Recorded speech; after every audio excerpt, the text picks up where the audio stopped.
China's ambassador to Canada saying canola tariffs will be dropped if Canada drops its tariffs on Chinese-made electric vehicles. Prime Minister to do exactly what Beijing has offered, which would be to drop the 100% tariffs on EVs in exchange for them to drop those 100% tariffs on canola products. Canada has 100% tariffs right now on Chinese electric vehicles, and that's good for the Ontario auto industry. But China responded with tariffs on Canadian canola. It started with quiet moves that few outside policy circles even noticed. While Washington ramped up tariffs and threats against Canada's auto industry, another player stepped in with a different tone. Beijing reached out, offering to relax limits on Canadian crops, open its doors to energy and minerals, and even explore partnerships in the booming electric vehicle market. For generations, Canada's trade pulse beat in rhythm with the United States. Nearly 3/4 of everything it exports still heads south across that border. But as the Trump administration tightened the screws with new duties on metals, furniture, and vehicles, a realization began to take hold in Ottawa. Depending so heavily on one partner had become a risk. Instead of fighting back through confrontation, Canada shifted course, seeking opportunity where few expected it. Could America's pressure be the push that sends Canada into China's orbit?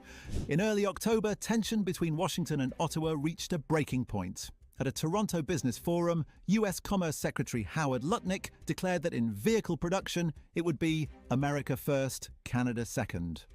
The remark was not empty talk. Behind it stood a looming 25% tariff on cars and auto parts shipped from Canada to the United States. For Ontario, the heart of Canada's auto belt, that announcement struck deep. Nearly 500,000 jobs in southern Ontario rely on the auto supply chain, a system tightly linked to factories across Michigan, Ohio, and Illinois. Every car assembled north of the border contains around half of its components made in the United States. The two economies function as extensions of each other, but the tariff threat meant that Link was in danger. By the time Lutnick's comments reached the headlines, investors had already begun to worry. Ottawa's trade analysts warned that such a tax could slash tens of billions of dollars from Canada's auto exports and spark mass layoffs across the steel, aluminum, and manufacturing sectors. Even US experts admitted that the move would drive up production costs for American automakers. Still, Donald Trump's administration stood firm. The message was unmistakable. Production should shift to US soil, regardless of the collateral damage. That moment marked the beginning of a quiet but decisive shift in Canada's trade strategy. For years, Ottawa had followed Washington's lead, supporting its ally on a series of measures, including tariffs against China's electric vehicles. Yet instead of receiving gratitude, Canada was hit with penalties of its own. Trump's brand of economic nationalism had little room for partnership. His administration viewed trade as a contest of winners and losers. While Washington raised barriers, Beijing took note and made a move few anticipated. China began signaling that it was open to dialogue. Senior officials reached out to Canadian counterparts to discuss easing restrictions on agricultural imports and expanding cooperation in clean energy technology. For a country still facing China's tariffs on canola, this was a notable gesture. According to trade analysts, Beijing's offer was direct. Canada could reopen its market to Chinese electric vehicles, priced between $35,000 and $40,000 Canadian dollars, and in return, China would relax limits on Canadian farm exports. The proposal made economic sense. Canadian consumers would gain affordable EV options, while farmers would regain access to a market of over 1 billion people. The timing was deliberate. With the United States blocking Chinese EVs through 100% tariffs, Beijing sought new ground, and Canada's growing frustration with Washington created that opening. Inside Ottawa, policymakers recognized both opportunity and risk. Diversifying trade could strengthen Canada's economy and send a signal that loyalty to the US could not come at the cost of national stability. China was not replacing the United States, but it was offering something Washington had taken away: a genuine choice. By mid-October, Canada's pivot began to take shape. Prime Minister Mark Carney's government unveiled fresh funding for manufacturing, steel and energy sectors. The Finance Ministry announced programs to cushion industries affected by US tariffs, and Ontario's Premier Doug Ford called for new protections for auto workers. Publicly, the tone toward Washington remained measured but firm. Canada lifted certain retaliatory tariffs to encourage dialogue while maintaining a 25% levy on US vehicles entering Canada. That stance was calculated. It sent the message that Canada was willing to talk, but unwilling to bow. Officials referred to the approach as sectoral resilience. Instead of relying on one sweeping free trade agreement, Canada began pursuing smaller focused partnerships in steel, aluminum, agriculture and electric vehicles with a variety of nations. China's outreach aligned perfectly with that plan. Canadian suppliers in the EV and battery industries were already exploring Asia for investment, and Chinese companies were seeking access to critical minerals such as nickel and lithium from northern Ontario. What emerged was not defiance, but pragmatism. Cooperation offered benefits for both economies, and Canada's diplomats described the new direction as building a network of equals. Trump's aggressive tactics only fueled that momentum. His tariffs meant to protect US industry were beginning to backfire. Data from the US Department of Commerce showed that the cost of steel and aluminum had surged nearly 20% since early 2025. Auto prices climbed, factory profits thinned, and production lines in the Great Lakes states began to slow. In Michigan, Ohio, and Wisconsin, companies reliant on cross-border parts were hit hardest. Economists from the Federal Reserve Bank of Chicago estimated that every 10% rise in tariff costs cut manufacturing output in the Midwest by roughly 2%. For Washington, the long-term consequences are becoming clear. Instead of rebuilding trust with allies, the White House has managed to fracture it. Canada's engagement with China signals that the United States can no longer assume its northern neighbor's full dependence. By tightening its grip, America has weakened its hold. Ottawa's moves are not acts of rebellion, but of adaptation. Confronted with barriers on steel, aluminum, and vehicles, Canada chose precision over protest. It diversified its markets, safeguarded its industries, and strengthened its independence. The effects are beginning to show.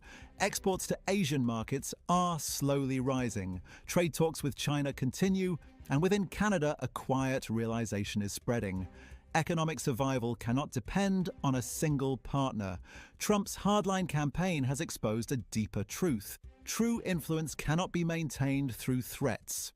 While Washington measures strength in tariffs, Canada is learning to measure it in flexibility. If Ottawa's cooperation with Beijing continues to expand, the United States may lose more than contracts or factories. It could lose the trust that once defined its leadership. The original goal of Trump's tariff war was to make America strong again. But in many ways, it is strengthening everyone else's resolve instead. Washington claims that hundreds of billions of dollars are flowing into the country, but the global response tells another story. Across the Pacific, the same pattern of pressure is eroding relationships built over decades. Japan and South Korea, two of America's closest allies in Asia, are showing clear signs of frustration. Both nations have been long-standing economic partners, but the tone has shifted. What began as cooperation is now tension. In Tokyo, government officials have publicly expressed unease. Japan's economic minister announced that the trade agreement with Washington remains unsettled. While the US reduced auto tariffs from 25% to 15%, the crucial deals covering pharmaceuticals and semiconductors remain incomplete. Without them, Japan insists, there can be no final agreement. Behind closed doors, the conflict runs deeper. Washington has demanded that Japan invest roughly 550 billion yen to help rebuild US manufacturing in key industries such as shipbuilding and pharmaceuticals. To American officials, it is an investment in shared prosperity. To Tokyo, it feels like a demand. Japanese policymakers fear that paying billions to secure lower tariffs risks setting a dangerous precedent, one that blurs the line between fair trade and tribute. Business leaders echo those concerns. They describe the agreement as opaque and rushed, with no timeline or guarantees.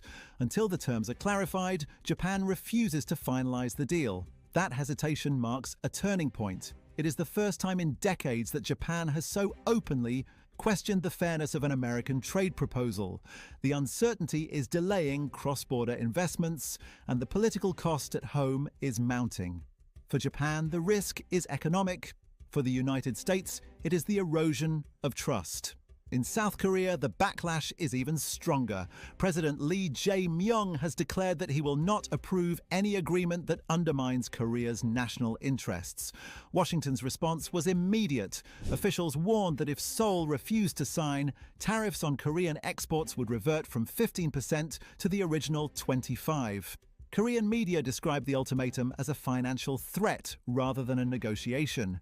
The deal on the table involves a massive $350 billion investment package demanded by the United States, where the structure, distribution, and profit sharing would be determined in Washington. That pressure has stirred deep resentment. Earlier this year, tensions intensified after a dramatic raid at a Hyundai plant under construction in Georgia. U.S. immigration officers disrupted operations, detaining members of technical teams sent from Korea to help launch production. The incident became a flashpoint in Korean media, described as a public humiliation and a warning about the unpredictability of American policy. Economists say the raid left a lasting scar on South Korea's confidence in the U.S. as a stable investment destination. Within Seoul's business community, caution is rising. Korean companies are continuing with existing projects in shipbuilding, batteries, and automotive sectors in the United States, but they are quietly reviewing new investments and delaying expansions. Analysts point to growing confusion within the U.S. government itself. Trade officials pushing for cooperation, while immigration and enforcement agencies act at cross purposes. The result is uncertainty, and uncertainty is bad for business. Moreover, the tremors shaking Asian markets are now echoing across the Atlantic.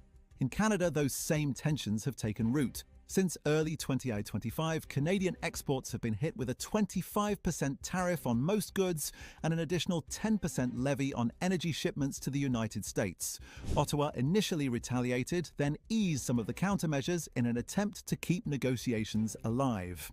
Prime Minister Mark Carney continues to push for tariff relief. Yet Washington's position has not shifted. The United States insists that lower tariffs will come only if Canada commits to major investments within American borders. The pattern is familiar, the same one Tokyo and Seoul faced. Economic relief offered only after paying up front. But this approach, meant to pull capital into the United States, is beginning to collapse under its own weight.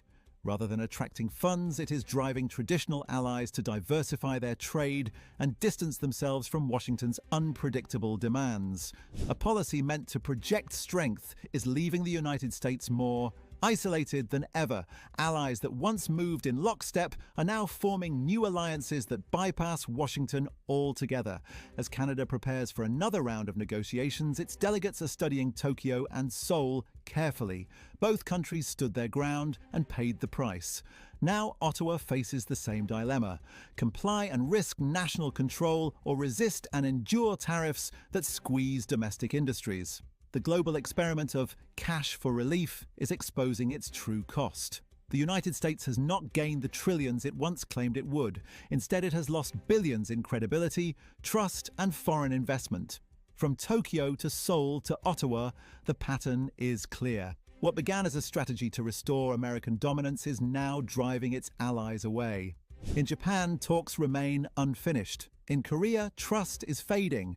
And in Canada, discussions are stalling. Each step intended to tighten control has done the opposite. The final image is not one of victory, but of isolation. A superpower surrounded by allies who no longer act like friends. America First, once a rallying cry for renewal, now risks becoming something else entirely. America alone. In public, the tension was disguised by smiles and handshakes. Cameras filled the Oval Office as President Donald Trump sat beside Prime Minister Mark Carney, their flags perfectly placed behind them.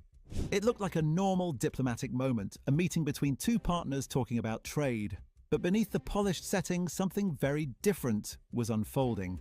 Trump was trying to defend his economic vision, and what emerged was less control and more confusion.